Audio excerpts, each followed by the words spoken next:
Terus bagaimana hubungan dengan anak saya yang sekolah di pesantren? Ini mau nanya sudah bersuci atau berwudu. Terima kasih Kemudian Bapak. wudunya batal. Assalamualaikum warahmatullahi wabarakatuh.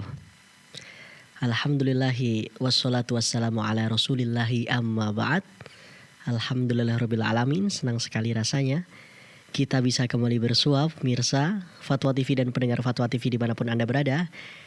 Di malam hari ini insyaallah ta'ala kita akan bersama-sama mendengarkan nasihat, mendengarkan petuah, mendengarkan jawaban dari apa-apa yang sudah ditanyakan oleh penanya di meja redaksi kami dalam acara live interaktif konsultasi Islam bersama Ustadzuna Ustadz Dr. Musyafa Ad-Darini hafizahullah ta'ala, yang mana beliau merupakan dosen STD Imam Syafi'i Jember. Selama 1 jam ke depan, sekali lagi insyaallah ta'ala kita akan mendengarkan nasihat beliau. Kita akan bersama-sama membacakan pertanyaan yang telah masuk ke redaksi kami. Dan alhamdulillah telah bersama kita semua Ustadz Musyafa di studio Jember. Kita sapa terlebih dahulu. Assalamualaikum Ustadz. Waalaikumsalam. Bagaimana kabar Ustadz? Alhamdulillah bakhair. Alhamdulillah Ustadz ya. Ana insyaallah juga bakhair Ustadz. Masya Allah. Masya Mudah-mudahan Allah. pemirsa juga demikian. Betul sekali Ustadz. Semoga pemirsa dan pendengar Fatwa TV dimanapun Anda berada selalu diberikan kesehatan oleh Allah Subhanahu Wa Taala. Baik pemirsa Fatwa TV dan pendengar Fatwa TV dimanapun Anda berada, insya Allah Ta'ala di malam hari ini kita juga akan menyapa rekan-rekan kami yang ikut merelay program ini. Di antaranya ada Radio MD FM Probolinggo, Radio Binbas Yogyakarta, Radio Sahabat Tegal, Radio Hang FM Batam, Radio Amuba Pangkal Pinang, Radio Sago FM Sumatera Barat, Radio Gema FM Bontang, Radio Al-Hikmah Banyuwangi, Radio Tuah FM Riau, dan Radio Mas FM Sragen. Dan juga kami akan mengingatkan kepada Anda, bagi Anda yang ingin berpartisipasi bersama kami, ingin menelpon, ingin bertanya langsung kepada Ustadz Musyafa, Anda bisa menghubungi kami di 0331 544 6087. Namun seperti biasa, di awal acara kali ini kita akan mendengarkan nasihat singkat dari beliau Ustadz Musyafa Ad-Darini hafizahullah ta'ala. Kepada beliau kami persilakan. Bismillahirrahmanirrahim. Alhamdulillahirabbil alamin. Wassalatu wassalamu ala asyrafil anbiya'i wa sayyidil mursalin. Nabiyyina Muhammadin wa ala alihi wa sahbihi wa man tabi'ahum bi ihsanin ila yaumiddin. Para jemaah sekalian, kaum muslimin dan kaum muslimat rahimana wa rahimakumullah. Ada 3 ayat di dalam Al-Quran yang sangat penting untuk kita ingat terus ketika kita menghadapi ujian dalam kehidupan kita. 3 ayat tersebut, ayat yang pertama adalah ayat yang ada di surat Al-Baqarah. Ketika Allah Subhanahu wa taala mengatakan kutiba alaikumul qitalu wa huwa kurhul lakum. Diwajibkan kepada kalian perang, berangkat jihad di jalan Allah. Wa huwa kurhul lakum. Padahal itu sesuatu yang kalian tidak suka. Wa asa an takrahu syai'a wa huwa khairul lakum. Bisa jadi kalian membenci sesuatu padahal itu lebih baik bagi kalian. Bisa jadi kalian membenci sesuatu padahal itu lebih baik bagi kalian. Jamaah sekalian rahimana rahimakumullah, ayat ini sangat penting untuk kita ingat ketika ada sesuatu yang tidak kita sukai menimpa kita. Ingatlah bahwa bisa jadi sesuatu yang tidak kita sukai itu lebih baik bagi kita. Husnudzanlah kepada Allah Subhanahu wa taala. Sehingga musibah yang menimpa kita tersebut menjadi terasa lebih ringan. Karena ada harapan yang besar dari kita bahwa hal tersebut insya Allah menjadi lebih baik untuk kita. Bisa jadi tidak terjadinya musibah itu malah justru yang tidak baik bagi kita. Makanya Allah katakan setelahnya wa asa an tuhibbu syai'a wa huwa syarrul lakum. Bisa jadi kalian senang terhadap sesuatu padahal itu lebih buruk bagi kalian. Tidak tertimpanya kita dengan musibah tertentu atau selamatnya kita dari musibah tertentu bisa jadi malah lebih buruk bagi kita akibatnya. Maka jemaah sekalian rahimani rahimakumullah, ayat ini sangat penting untuk kita ingat terus saat musibah atau sesuatu yang tidak kita sukai menimpa kita. Ingatlah bahwa bisa jadi kita membenci sesuatu padahal sesuatu itu lebih baik bagi kita. Sebaliknya, bisa jadi kita mencintai sesuatu tapi ternyata sesuatu itu lebih buruk bagi kita. Ayat yang kedua jemaah sekalian rahimani rahimakumullah adalah ayat di surat An-Nisa. Fa'asa an takrahu syai'a wa yaj'alallahu fihi khairan katsira. Bisa saja kalian membenci sesuatu padahal Allah Subhanahu wa taala menjadikan atau mendatangkan banyak kebaikan dari sesuatu tersebut. Jemaah sekalian rahimani rahimakumullah, ketika musibah datang, ketika sesuatu yang tidak kita sukai menghampiri kita, ingatlah ayat ini. Bisa jadi dari musibah tersebut, bisa jadi dari sesuatu yang tidak kita sukai itu, Allah mendatangkan banyak kebaikan. Dan jemaah sekalian rahimani rahimakumullah, banyak sekali orang sebelum datang musibah dia tidak membayangkan akan banyak datang kebaikan setelah musibah menimpa dia. Ketika musibah datang, ternyata dari situlah Allah ingin mendatangkan banyak kebaikan dari dia. Makanya ya, kalau kita ingat ayat ini, maka musibah yang menimpa kita, ketika ada sesuatu yang tidak kita inginkan mendatangi kita, hati kita akan terhibur. Bisa jadi dengan ini Allah nantinya memberikan banyak kebaikan kepada kita. Bisa jadi inilah jalan Allah, ingin menyampaikan banyak kebaikan kepada diri kita. Dan ayat yang terakhir jamaah sekalian rahimani rahimakumullah, ayat di surat Al-Insyirah atau surat Asy-Syarh.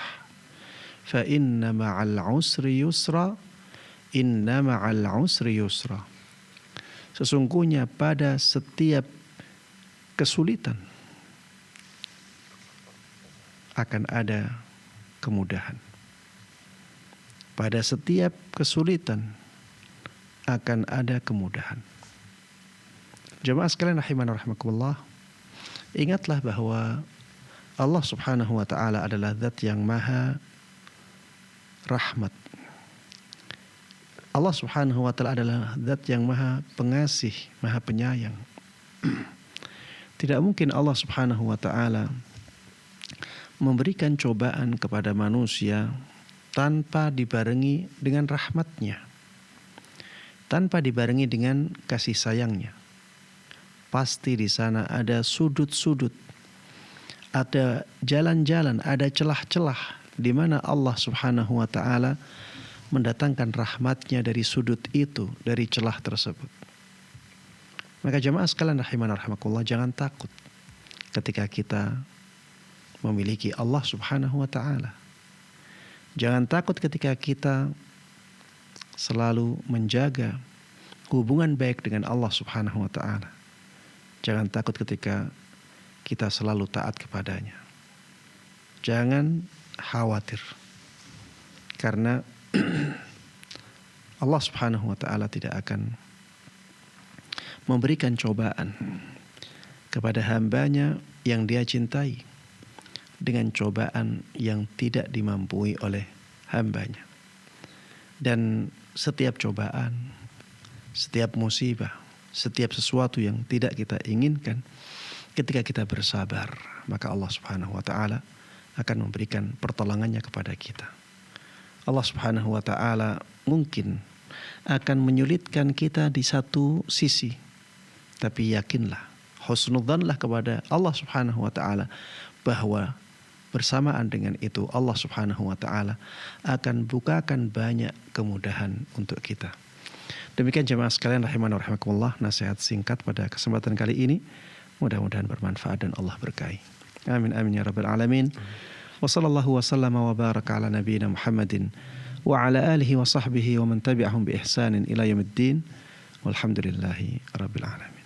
Masyaallah. Syukron Ustaz, jazakallah khair atas nasihatnya Ustaz ya. Jangan khawatir pemirsa, jangan takut terhadap semua yang menimpa di diri kita Ustaz ya. Insyaallah. Artinya itu mungkin bisa saya singkat. Kita harus selalu berhusnudzon kepada Allah Ustaz ya. Iya. Masya Allah, barakallahu fikum. Baik pemirsa, kami juga mengajak Anda pemirsa sekalian guna memanfaatkan peluang untuk berjuang bersama kami dalam syiar dakwah Islam di Fatwa TV melalui rekening aktif kami yang bisa Anda saksikan di layar kaca Anda. Baik Ustaz, setelah ini kita akan langsung menyapa penelpon yang sudah masuk Ustaz. Ibu hamba Allah di Lampung. Kita sapa terlebih dahulu. Halo, assalamualaikum. Waalaikumsalam warahmatullahi wabarakatuh, Ustaz. Baik, Ibu silahkan dengan pertanyaannya.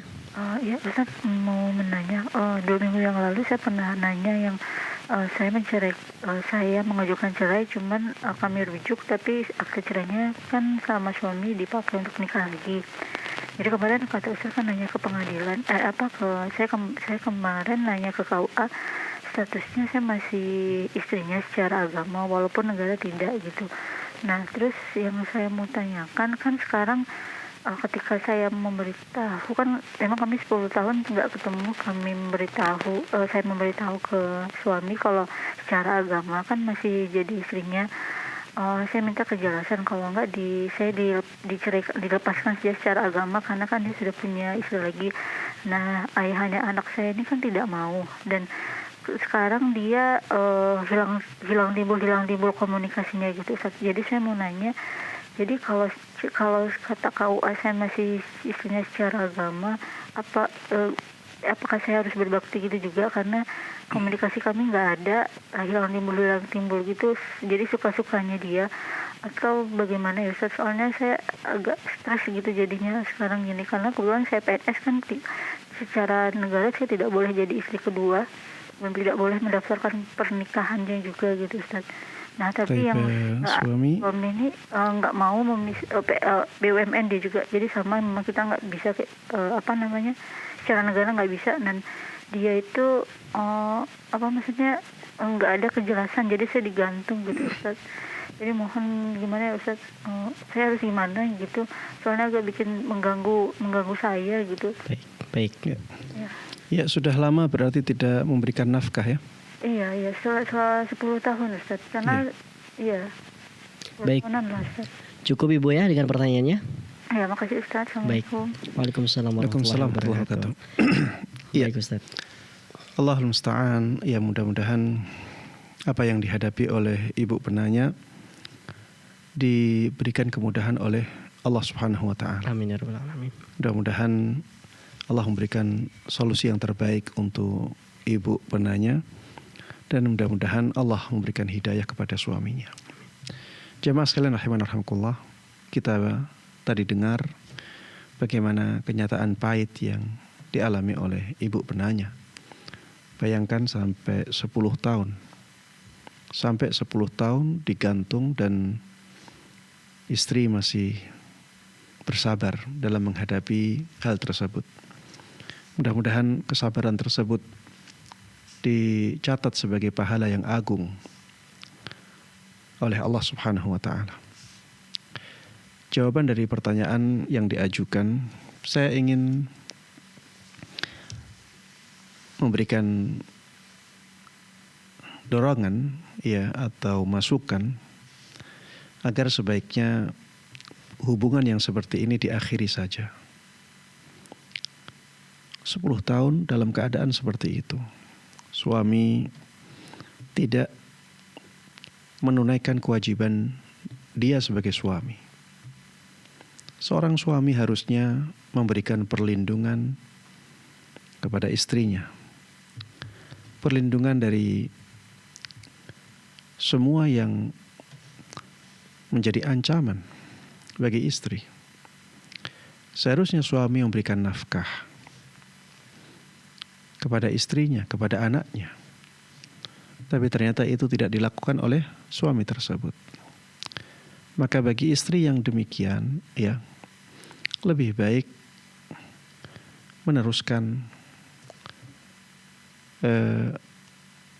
permintaan untuk bercerai. Biar nanti KUA yang mengurus masalah perceraian tersebut. Dan meminta cerai pada keadaan yang seperti ini dibolehkan. Syariat membuka pintu untuk itu. Tidak ada masalah sama sekali bagi seorang istri apabila keadaannya demikian untuk meminta cerai. Dan setelah itu ya menyudahi hubungan dengan suaminya tersebut. Berpisah lebih baik. Berpisah dalam keadaan yang sudah parah seperti itu lebih mendatangkan maslahat ya dalam pandangan ana ya. Wallahu taala a'lam. Baik, terima kasih Ustadz atas jawabannya Ustadz. Semoga ini menjawab pertanyaan dari Ibu hamba Allah di Lampung. Baik, kita beralih ke penelpon kedua. Ada Pak Kadan di Cianjur. Kita sapa terlebih dahulu. Halo, assalamualaikum Fatwa TV. Waalaikumsalam warahmatullahi wabarakatuh. Baik Pak Kadan, silahkan dengan pertanyaannya Bapak. Assalamualaikum Pak Ustadz. Waalaikumsalam warahmatullahi wabarakatuh. Ya silahkan Pak Kadan. Ini tentang masalah sujud sahwi di dalam sholat.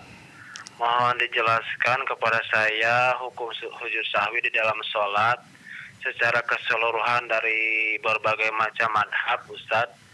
Apakah ada perbedaan pendapat tentang hal ini, dan tolong disebutkan dalil-dalilnya dari masing-masing pendapat. Kemudian mana yang lebih rojih menurut Pak Ustadz. Syukuran Ustadz. Baik. Jazakumullah khair. Assalamualaikum warahmatullahi wabarakatuh. Waalaikumsalam warahmatullahi wabarakatuh. Baik, silahkan Ustadz. Ya, Masya Allah, pertanyaan yang membutuhkan jawaban mungkin sampai setengah jam lebih ya kalau disebutkan semuanya. Iya betul Ustadz. Dan ya saya tidak bisa memberikan yang diinginkan oleh Pak Kadan. Saya memberikan jawaban secara ringkas saja ya bahwa sujud sahwi ya menurut yang saya kuatkan itu bisa terjadi karena lupa ya. Karena lupa ini bisa efeknya menjadi menambah sesuatu atau mengurangi sesuatu. Kemudian bisa karena ragu-ragu. Dan saat ragu-ragu juga ada dua kemungkinan. Kemungkinan yang pertama ya dia tidak bisa memberikan mana yang lebih kuat ya. Jadi dia tidak bisa menentukan mana yang lebih kuat kemungkinannya. Dia ragu-ragu antara 3 dan 4 misalnya. Tapi tidak bisa menguatkan salah satu dari dua kemungkinan ini. Ya. Kemungkinan yang kedua dia bisa menguatkan. Ini 4 keadaan dalam sujud sahwi. Ya saya ulangi. Sujud sahwi itu bisa karena lupa. Ketika lupa, maka kemungkinannya 2. Setelah lupa, kemungkinannya 2. Karena lupa akhirnya dia menambah gerakan. Karena lupa, ya kemungkinan yang kedua, karena lupanya itu akhirnya dia mengurangi gerakan. Atau terjadi karena ragu. Tadi lupa, yang sekarang ragu. Ragu ini akhirnya ada dua kemungkinan. Kemungkinan yang pertama, dia bisa menguatkan salah satu dari dua kemungkinan yang dia ragu-ragu. 3 ataukah 4? Dia bisa menguatkan, oh kemungkinannya 4, yang lebih kuat 4. Atau tidak bisa memberikan mana yang lebih kuat. Dia tidak bisa. Ya kemungkinan 3, kemungkinan 4. Baik. Pada kemungkinan yang pertama, ya, pada keadaan yang pertama, yaitu keadaan di mana seseorang lupa, akhirnya dia menambah gerakan di dalam sholatnya. Seperti misalnya karena seseorang itu lupa, akhirnya dia misalnya bertasyahud di rakaat pertama. Akhirnya dia bertasyahud di rakaat pertama. Setelah tasyahud dia berdiri. Kemudian baru ingat, tadi sebenarnya masih rakaat pertama. Dia ketika berdiri baru ingat. Baru ingat bahwa itu baru rakaat pertama, belum rakaat kedua. Berarti di sini dia menambah gerakan tasyahud. Pada keadaan seperti ini, dia lupa, kemudian menambah gerakan seperti ini, maka dia harus sujud sahwi di akhir dan sujud sahwinya setelah salam. Jadi dia salam, kemudian sujud sahwi, kemudian salam lagi. Ya, dan sujud sahwinya 2 kali ya. Sujud sahwinya 2 kali. Ya, sebagian orang tidak paham sujud sahwinya cuma sekali. Enggak ya. Jadi nanti tasyahud akhir dia salam kanan dan ke kiri. Kemudian setelah itu sujud sahwi 2 kali. Membaca takbir lagi, Allahu Akbar. Sujud, kemudian duduk di antara 2 sujud, sujud lagi. Kemudian duduk di antara 2 sujud, langsung salam. Ini sujud sahwi setelah salam. Afdalnya seperti itu. Kalau misalnya dia sujud sahwi sebelum salam, maka tidak ada masalah. Tapi lebih afdalnya sujudnya itu setelah salam.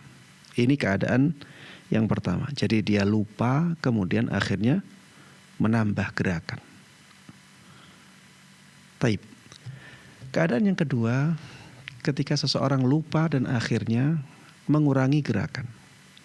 Seperti misalnya ketika seseorang lupa, di rakaat kedua dia langsung berdiri.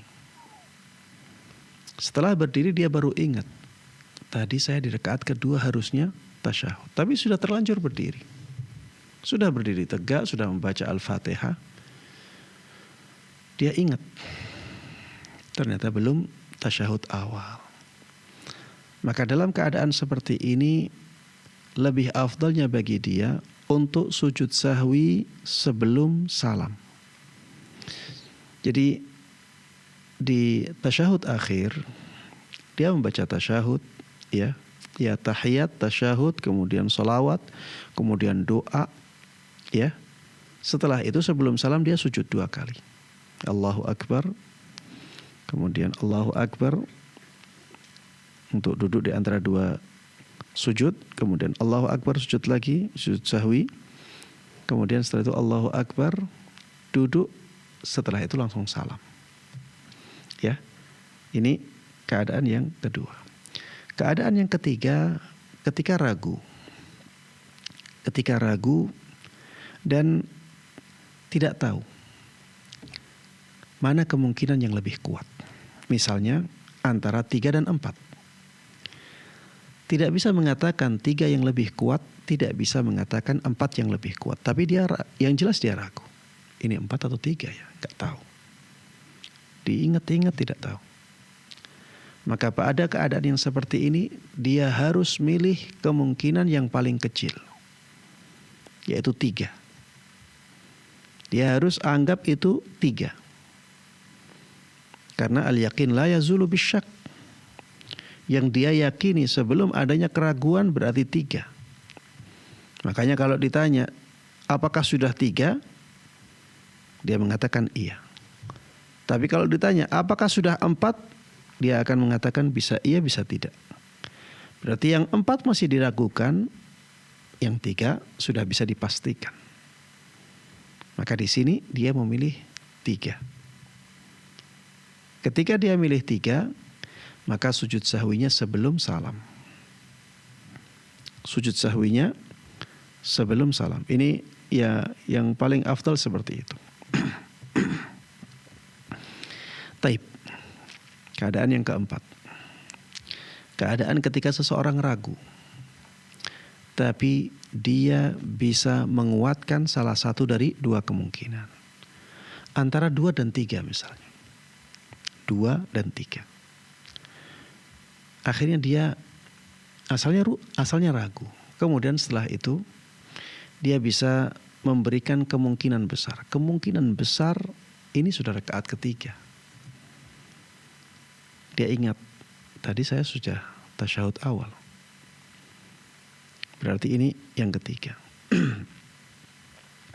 Ketika dia ragu kemudian bisa menguatkan salah satu dari 2 kemungkinan seperti ini, maka lebih afdalnya dia sujud sahwi setelah salam. Ya, dia lebih afdalnya sujud sahwi setelah salam. Ya, tadi sudah saya sampaikan bagaimana caranya. Ya, inilah 4 keadaan dalam sujud sahwi. Kenapa caranya berbeda-beda seperti ini? Karena setiap keadaan itu ada hadis khusus yang menjelaskannya. Ada hadis khusus yang menjelaskannya. Maka ya kita bawa hadis tersebut pada keadaan masing-masing, ya. Jadi keadaan yang pertama, seseorang itu lupa akhirnya menambah gerakan. Maka sujud sahwinya setelah salam. Keadaan yang kedua, seseorang lupa yang akhirnya mengurangi gerakan. Maka sujud sahwinya ya sebelum salam. Keadaan yang ketiga, seseorang ragu. Tapi dia tidak bisa menentukan mana kemungkinan yang paling kuat. Maka dia ambil yang kemungkinan kecil. Ya, kemungkinan terkecilnya. 3 dan 4 dia ambil 3. 2 dan 3 dia ambil 2. Kemudian setelah itu sujud sahwi sebelum salam. Kemudian yang keempat, dia ragu. Tapi bisa memberikan atau bisa menguatkan salah satu dari 2 kemungkinan, maka dia ambil kemungkinan yang paling dia kuatkan. Kemudian setelah itu sujud sahwinya setelah salam. Ya, demikian wallahu taala a'lam. Masya Allah. Cukup panjang Ustaz ya jawabannya Ustaz ya. Walaupun belum. ini belum menjawab semua pertanyaan yang diajukan oleh Pak Kadan, namun insya Allah ini sudah mencakup semuanya. Baik, kita beralih ke penelpon selanjutnya. Ada Pak Andi di Medan. Kita sapa terlebih dahulu. Halo, assalamualaikum Fatwa TV. Waalaikumsalam warahmatullahi wabarakatuh. Baik, Bapak Andi silahkan dengan pertanyaannya. Assalamualaikum warahmatullahi wabarakatuh. Waalaikumsalam warahmatullahi wabarakatuh. Ya, silakan Pak Andi. Ini Pak, saya bekerja dan sekaligus bertempat tinggal di kebun sawit, Pak Ustadz. Iya. Tempat tinggal saya ini jauh dari jangkauan, kira-kira 4 km atau dari keramaian gitu lah Pak. Iya. Nah, jadi untuk kondisi seperti saya ini, apakah ada uzur untuk tidak sholat ke masjid gitu Pak? Iya, jarak dari masjid ke tempatnya Pak Andi sampai 4 kilo tadi ya? Iya Pak, lagipun kondisi jalan kalau hujan terlalu ekstrim gitu Pak kalau dilalui. Nah, yang kedua saya mau nanyakan. Sebentar, Pak Andi punya teman di situ? Sama sekali tidak punya tetangga Pak, hanya keluarga lah, anak dan istri Pak. Oh iya. Nah, anak saya setiap harinya saya antar sekolah, masih kelas 6 SD kan. Ya. Baik. Itu pun kalau siang, kalau hujan cukup ekstra ekstrim lah gitu Pak jalannya. Baik. Nah, jadi yang kedua yang ingin saya Baik, tanyakan. Bapak Andi, mohon maaf, yang kedua ini bersangkutan dengan pertanyaan yang pertama atau tidak, Pak? Iya, betul. Oh ya, baik, silakan. Yang kedua, apakah ada larangan syar'i bertempat tinggal di tempat kesunyian seperti saya ini, Pak? Iya. Baik. Terima kasih, Pak. Iya, Baik. iya. Itu aja Pak ya. Iya. Assalamualaikum warahmatullahi wabarakatuh. Waalaikumsalam warahmatullahi wabarakatuh. Terima kasih Pak Iya. Andi atas pertanyaannya. Silakan Ustaz. Iya, untuk pertanyaan yang pertama, ya apakah Pak Andi punya uzur untuk tidak sholat berjamaah di masjid misalnya? Jawabannya iya. Ya, Pak Andi punya uzur untuk tidak sholat berjamaah di masjid. Kenapa? Ya karena sudah terlalu jauh. Ya, sudah terlalu jauh ke masjid. Tidak ada kewajiban bagi orang yang kasusnya seperti Pak Andi untuk pergi ke masjid untuk sholat berjamaah di sana. Ya, kata para ulama, kalau jaraknya itu sudah jauh sampai seseorang tidak mendengar azan dari masjid yang paling dekat dengan dia, maka dia tidak punya kewajiban untuk sholat berjamaah di masjid. Mungkin ada yang bertanya, Ustadz, kalau pakai speaker bisa saja 4 kilo masih dengar Ustadz. Apalagi di waktu subuh. Maka para ulama mengatakan, ya, yang didengar itu adalah suara manusia tanpa speaker. Ya, suara manusia tanpa pengeras suara. Dan bukan di keadaan yang ramai. Jadi keadaan yang tenang, ya, keadaan yang sepi. Kalau misalnya orang adzan, apakah masih didengar oleh dia ataukah tidak? Tanpa pengeras suara. Kalau masih didengar, ya, ini tentunya adzan yang ya di zaman dulu ya, di menara, di tempat yang tinggi, ya. Kalau ada orang yang adzan di tempat yang tinggi seperti itu, apakah masih dia dengar? Kalau iya, maka dia wajib, masih punya kewajiban untuk ke masjid itu. Tapi kalau tidak, maka tidak ada kewajiban. Tidak ada kewajiban. Kalau dia memaksa untuk ke sana, baik, bagus ya. Setiap langkahnya ada pahalanya. Pahalanya sangat besar.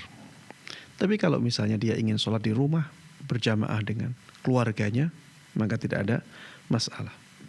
Kalau misalnya dia punya teman laki-laki, ya teman sama-sama ngurusi kebun sawit itu, maka lebih baik bagi yang seperti ini untuk mengadakan jamaah di tempat tersebut. Lebih baik mengadakan jamaah di tempat tersebut bersama teman-temannya, rekan-rekannya. Ada adzannya, ada iqamahnya, walaupun tidak di masjid. Dan ini ada hadis khusus yang menjelaskan keutamaan orang sholat di ya tempat yang sepi, jauh dari kerumunan, jauh dari keramaian. Ada hadis khusus yang menjelaskan keutamaan itu. Baik. Kemudian pertanyaan yang kedua, apakah ada larangan untuk tinggal sendirian di suatu tempat yang jauh dari keramaian? Ya, jawabannya tidak ada. Tidak ada dalil yang melarang hal tersebut. Bahkan ada dalil yang menunjukkan anjuran seseorang untuk menjauh dari masyarakat yang rusak.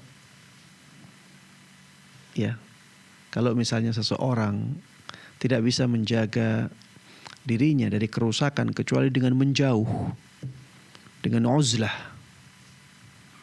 maka lebih baik seperti itu. Tapi yang bisa bertahan di tengah-tengah masyarakat yang rusak dan memperbaiki masyarakat itu lebih afdal.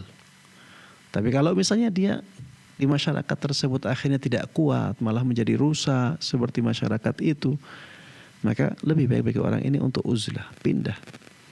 Ya. Kalau tidak mendapatkan tempat kecuali tempat yang sepi, ya, jauh dari masyarakat, maka ke tempat itu. Ya, intinya tidak ada larangan dalam Islam bagi seseorang untuk hidup di tempat yang sepi, sendirian. Tidak ada larangan untuk itu sama sekali. Yang penting seseorang bisa beribadah kepada Allah Subhanahu wa taala di tempat tersebut dan dia bisa mempertahankan kehidupannya dengan baik, ya. Dia bisa menjaga keluarganya, menafkahi keluarganya dengan baik, maka itu sudah cukup. Demikian Allah Ta'ala alam. Baik, syukran jazakumullah khairan Ustaz. Barakallahu fikum atas jawabannya. Kita beralih ke penelpon selanjutnya. Ada Ummu Yodi di Pekanbaru Riau. Kita sapa terlebih dahulu. Halo, assalamualaikum Fatwa TV. Waalaikumsalam warahmatullahi wabarakatuh. Baik, silahkan Ummu Yodi dengan pertanyaannya. Iya. Assalamualaikum Ustaz. Waalaikumsalam warahmatullahi wabarakatuh. Ya, silakan Om Yadi. Ya, izin lanjutkan pertanyaan dari member WhatsApp kita. Begini Ustaz. Afwan, Ana izin bertanya. Sekarang ini banyak sekali promo gratis ongkir di marketplace.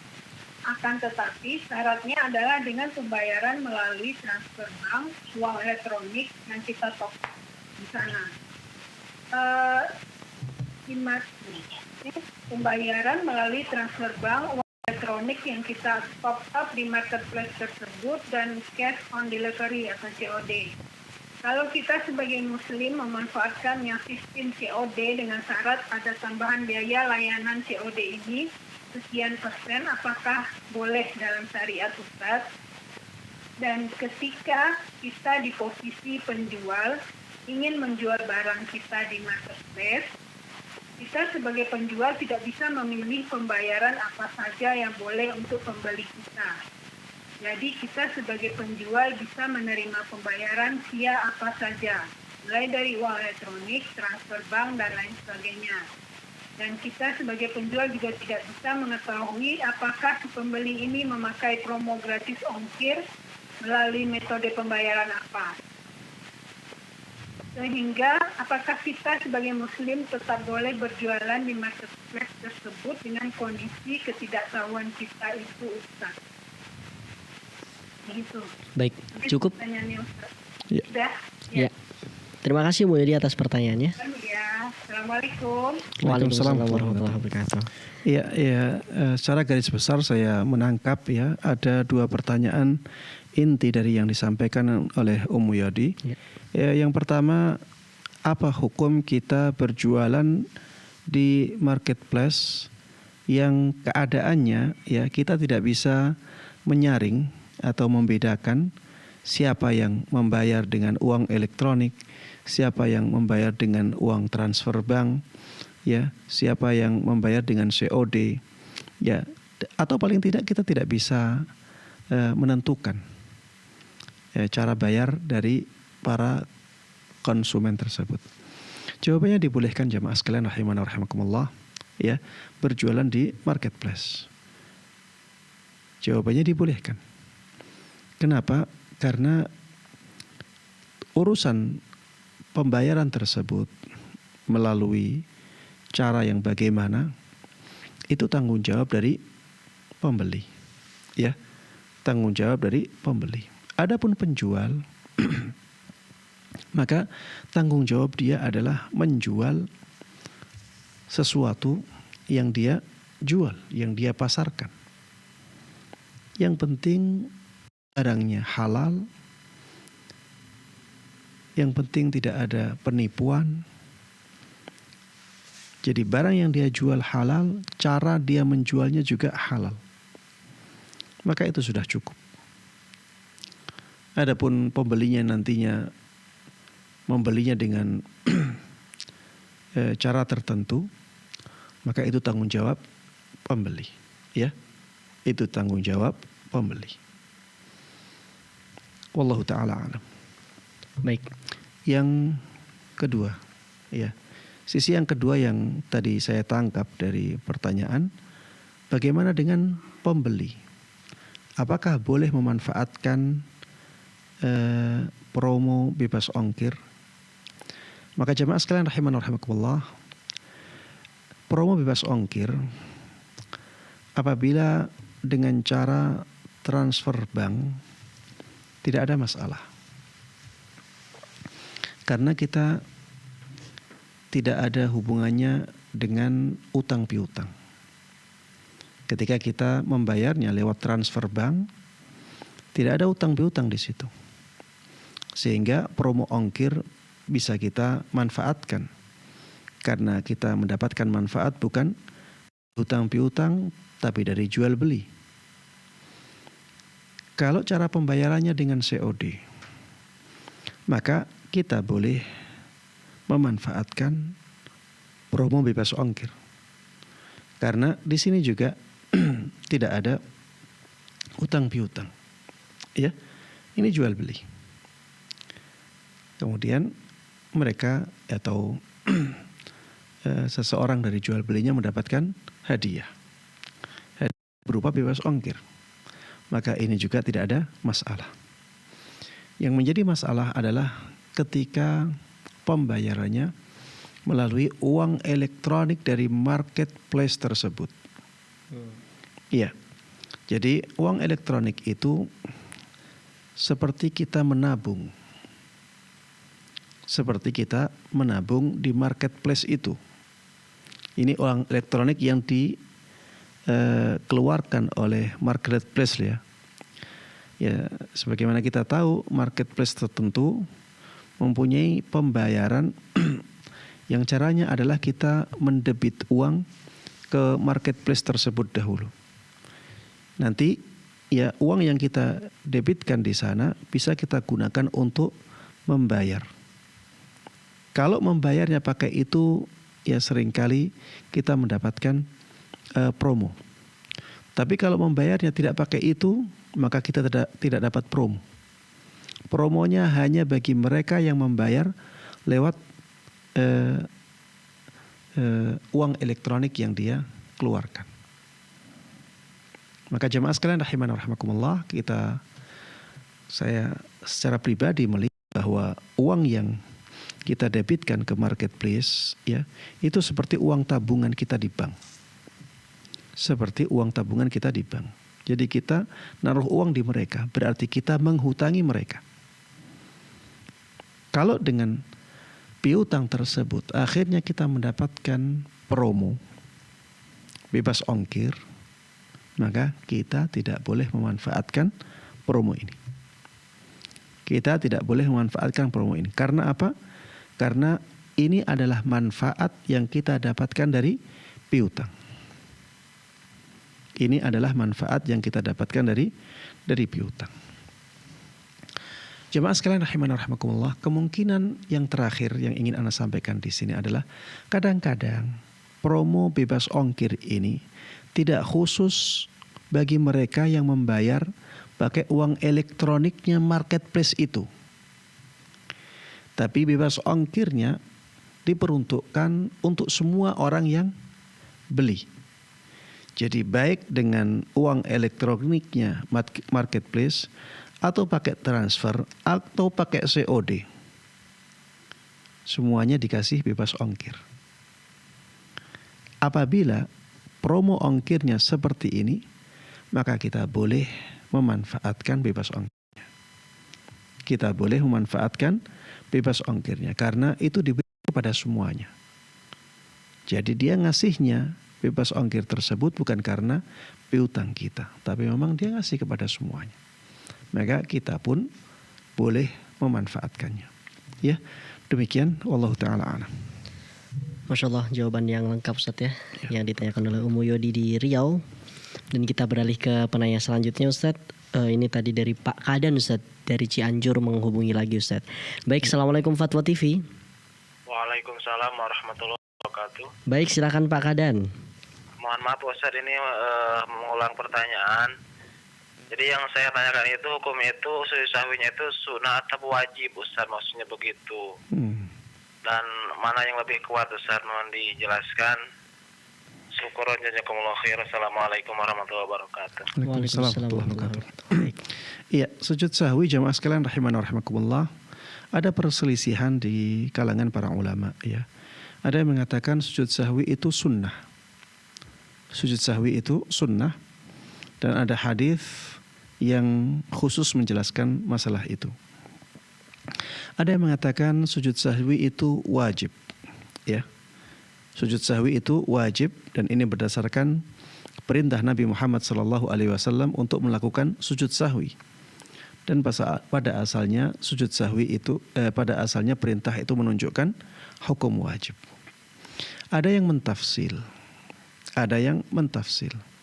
Apabila sujud sahwinya karena meninggalkan sesuatu yang wajib, ya lupa meninggalkan sesuatu yang wajib, maka sujud sahwinya menjadi wajib. Tapi apabila ya sujud sahwi tersebut karena meninggalkan sesuatu yang sunnah, seperti misalnya ya di dalam mazhab Syafi'i kunut subuh itu sunnah. Ya, di dalam mazhab Syafi'i kunut subuh itu sunnah, tapi dia sunnah ab'ad.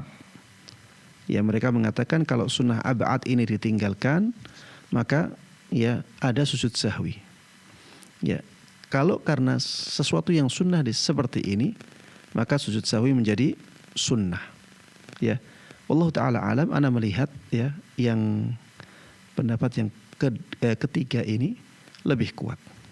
Jadi apabila yang ditinggalkan adalah sesuatu yang wajib, maka wajib sujud sahwi. Tapi apabila sujud sahwinya karena lupa ya melakukan atau lupa melakukan sesuatu yang sunnah, maka sujud sahwinya menjadi sunnah. Wallahu taala alam. Baik. Syukran jazakallahu khair Ustaz atas jawabannya. Barakallahu fikum. Ini kita berlanjut ke penanya selanjutnya. Ada Ibu hamba Allah di Sumbawa. Kita tetap sapa terlebih dahulu. Halo, assalamualaikum. Waalaikumsalam warahmatullahi wabarakatuh. Baik, Ibu silahkan dengan pertanyaannya. Assalamualaikum Pak Ustadz. Waalaikumsalam warahmatullahi wabarakatuh. Ya, silakan Ibu. Ya, begini Pak Ustadz. Sering saya mendengar bahwa setiap manusia itu mempunyai korin, baik dari kalangan malaikat maupun dari kalangan jin. Yang ingin kami tanyakan, apa manfaat dan apa saja hikmah-hikmahnya Pak Ustadz, hikmah syariat diutusnya korin kepada manusia. Mohon pencerahannya Pak Ustadz. Baik, cukup Ibu ya.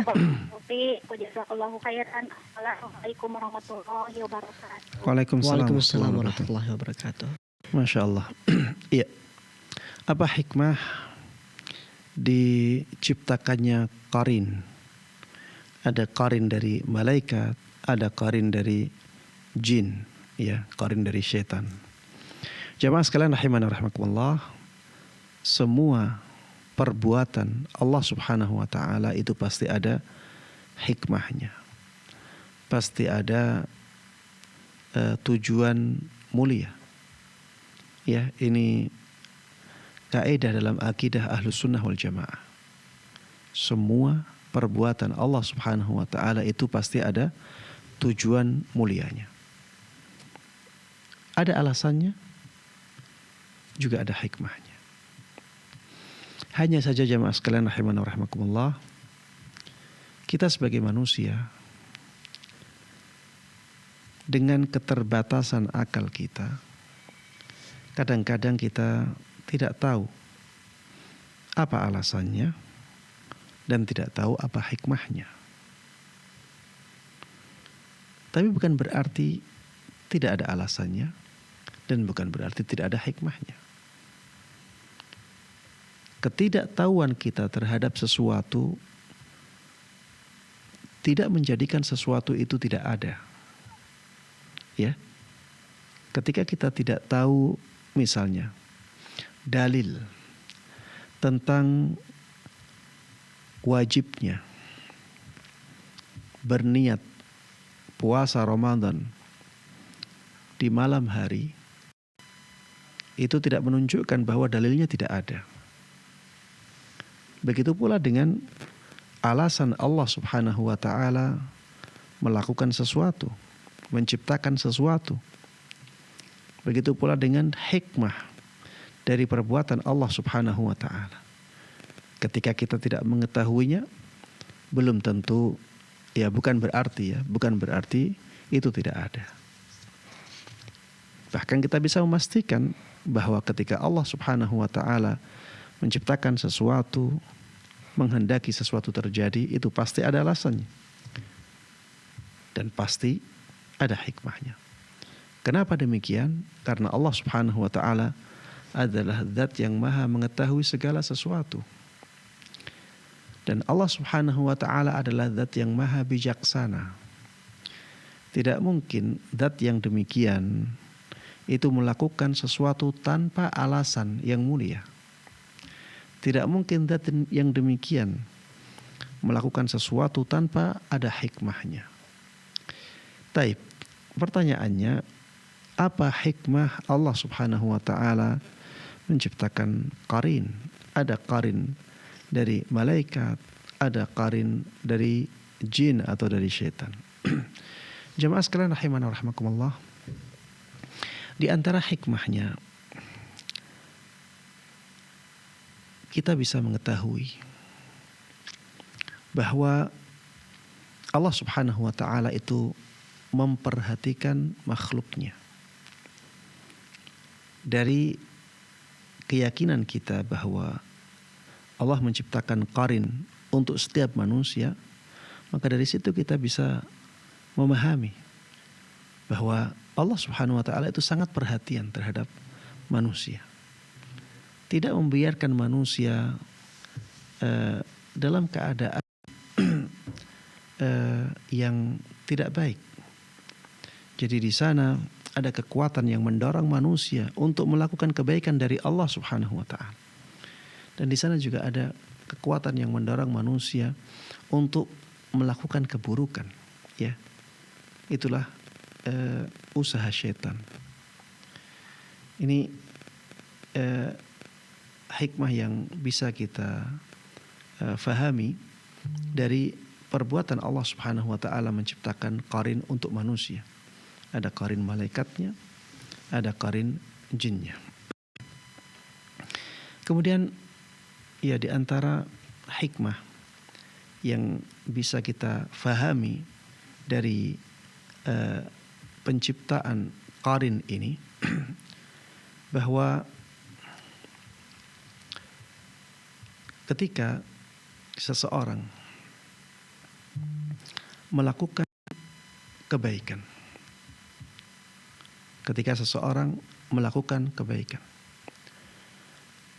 dia bisa tidak sombong. Ini bisa menjauhkan seseorang dari kesombongan, karena dia bisa menghindarkan dirinya dari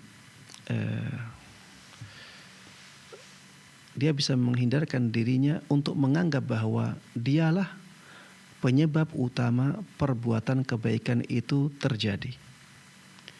Dia bisa mengatakan, saya melakukan kebaikan ini karena Allah Subhanahu wa taala menghendaki qarin malaikatnya lebih kuat daripada qarin jinnya. Ketika dia punya keyakinan seperti itu, maka dia akan jauh dari kesombongan. Dia akan jauh dari sifat ujub. Dan dia akan lebih dekat kepada sikap bersyukur kepada Allah Subhanahu wa taala. Karena dia melakukan kebaikan tersebut adalah karena dorongan yang kuat dari Allah Subhanahu wa taala. Karena Allah Subhanahu wa taala menguatkan qarin malaikatnya sehingga dia menjadi semangat untuk melakukan kebaikan. Ya, orang yang punya keyakinan seperti ini, dia akan jauh dari sifat sombong. Dia juga akan jauh dari sifat ujub, dan ini sangat besar maslahatnya bagi seseorang. Ya, mungkin ada maslahat, mungkin ada hikmah-hikmah yang lain yang tidak bisa saya sebutkan saat ini dan disebutkan oleh para ulama. Wallahu ta'ala a'lam. Nah, Masya Allah, jazakallah khair atas jawabannya Ustaz. Ini masih ada satu penanya terakhir Ustaz, mungkin Ustaz ya. Masih tersisa 6 atau 5 menit Ustaz. Baik, kita sapa Pak Ali di Kalimantan Utara. Halo, Assalamualaikum Fatwa TV. Waalaikumsalam warahmatullahi wabarakatuh. Baik, Bapak Ali silahkan dengan pertanyaannya. Iya ini Pak. Assalamualaikum dulu nih Pak Ustadz. Waalaikumsalam warahmatullahi wabarakatuh. Ya, silakan Pak Ali. Mohon izin bertanya nih Pak Ustadz mengenai doa iftitah di dalam sholat ini Pak Ustadz. Iya. Apakah sudah benar kalau doa iftitahnya itu maksudnya di sholat ini doa iftitahnya Allahu Akbar kabira walhamdulillahi katsira wa subhanallahi bukratan wasila, kemudian lanjut Al-Fatihah. Di sholat yang lain saya doa iftitahnya wajah tu wajahiyah dan seterusnya. Apa itu sudah benar Pak Ustadz atau digabung sekalian Pak Ustadz? Yang mana yang benar nih Pak Ustadz? Terima kasih lah Pak Ustadz, itu aja pertanyaannya. Baik. Iya, Masya Allah, pertanyaan yang bagus dari Pak Ali ya. Ya, doa iftitah atau doa istiftah itu banyak riwayatnya.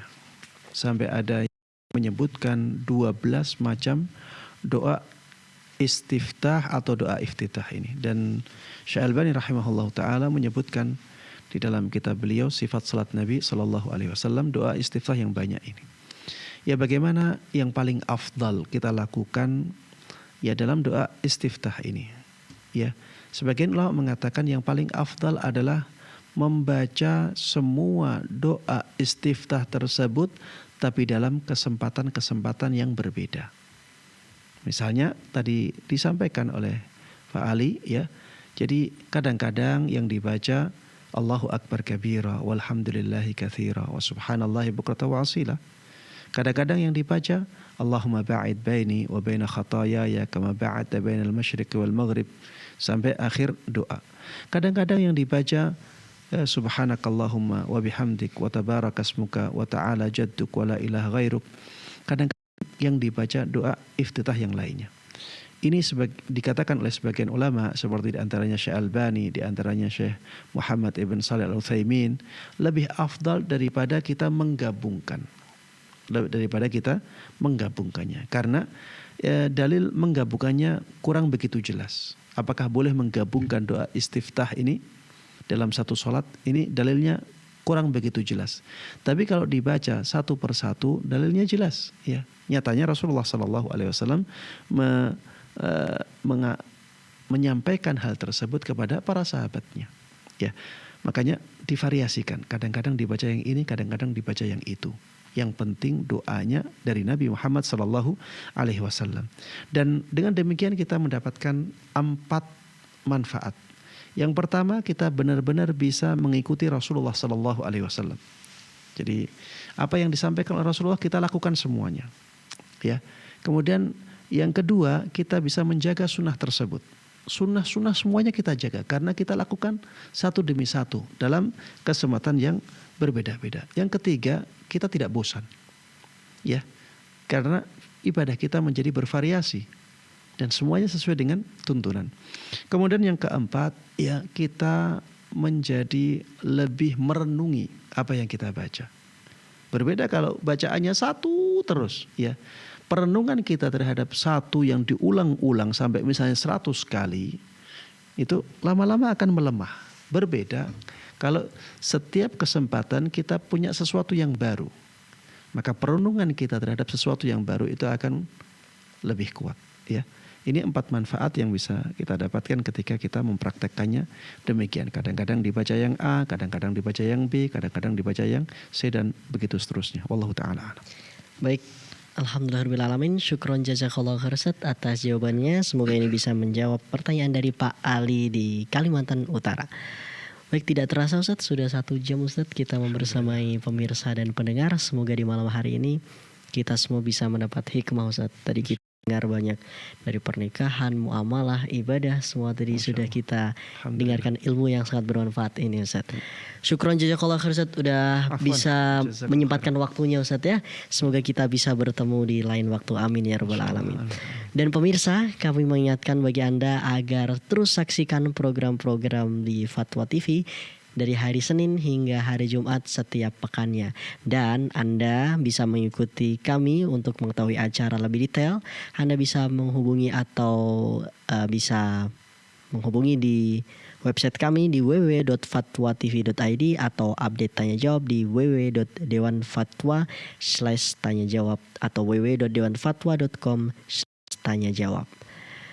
Dan juga kami mengajak pemirsa dan pendengar sekalian memanfaatkan peluang untuk berjuang bersama kami dalam syiar dakwah Islam di Fatwa TV melalui rekening aktif kami yang bisa Anda saksikan di layar kaca Anda. Baik, pemirsa dan pendengar Fatwa TV dimanapun Anda berada, akhirnya kami mewakili kerabat kerja yang bertugas pamit undur diri. Kita tutup pertemuan kali ini dengan doa kafaratul majlis. Subhanakallahumma wa bihamdika asyhadu an la ilaha illa anta astaghfiruka wa atubu ilaik. Wassalamualaikum warahmatullahi wabarakatuh. Terus bagaimana hubungan dengan anak saya yang sekolah di pesantren? Ini mau nanya. Sudah bersuci atau berwudu, Terima kasih kemudian Bapak. bersentuhan dengan suami, Rahimana wa rahimakumullah. wudunya batal.